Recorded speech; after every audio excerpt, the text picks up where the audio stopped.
নীতিশবাবুর intention অভিপ্রায় আপনারা সকলেই জানেন যে ওনার যে সুপ্ত বাসনা যে প্রধানমন্ত্রী ক্যান্ডিডেট হওয়ার জন্য উনি যে বেরিয়ে এসেছিলেন ফ্রন্ট থেকে ইন্ডি জোট থেকে।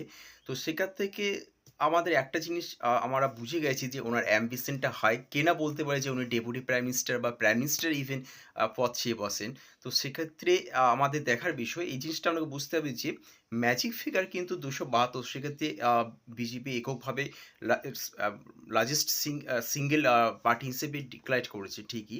কিন্তু আম ম্যাজিক ফিগার টাচ করতে পারে না। কারণ ম্যাজিক ফিগার টাচ না করতে পারলে কিন্তু যে স্বতন্ত্র, সেই স্বতন্ত্রটা তো থাকে না। তাদেরকে একটা অয়েলিং করতেই হয়। যে আ আ তুমি আমাদেরকে সাপোর্ট করো, তোমাকে এই দিচ্ছি, ওই দিচ্ছি, বিভিন্ন প্যাকেজ। তো এগুলো এনডিএ জোটের personal matter. I should not interfere that sort of matter. But যেটা বলছি সেটা খুব ইম্পোর্টেন্ট যে এদিকে ইন্ডি জোট যেটা আছে তারা একটা ব্লুপ্রিন্ট তৈরি করছে।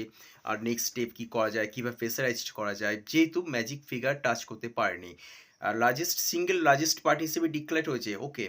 কিন্তু এটা মনে রাখতে হবে যে যদি ম্যাজিক ফিগার ক্রস করতে না পারে তো সেক্ষেত্রে অনেক ক্ষেত্রে প্রেশারাইজড থাকতে হয়। আর নীতিশবাবুর মতো একজন পলিটিশিয়ান আমি উইথ ডিউ রেসপেক্ট বলছি যে ওনার যে অ্যাম্বিশাস বা উনি যে জাম্প শিফট করে যে বারবার দল আ জোট বদল করে সেক্ষেত্রে উনি একটা চাপ, একটা প্রেশার ক্রিয়েট একটা করবেই।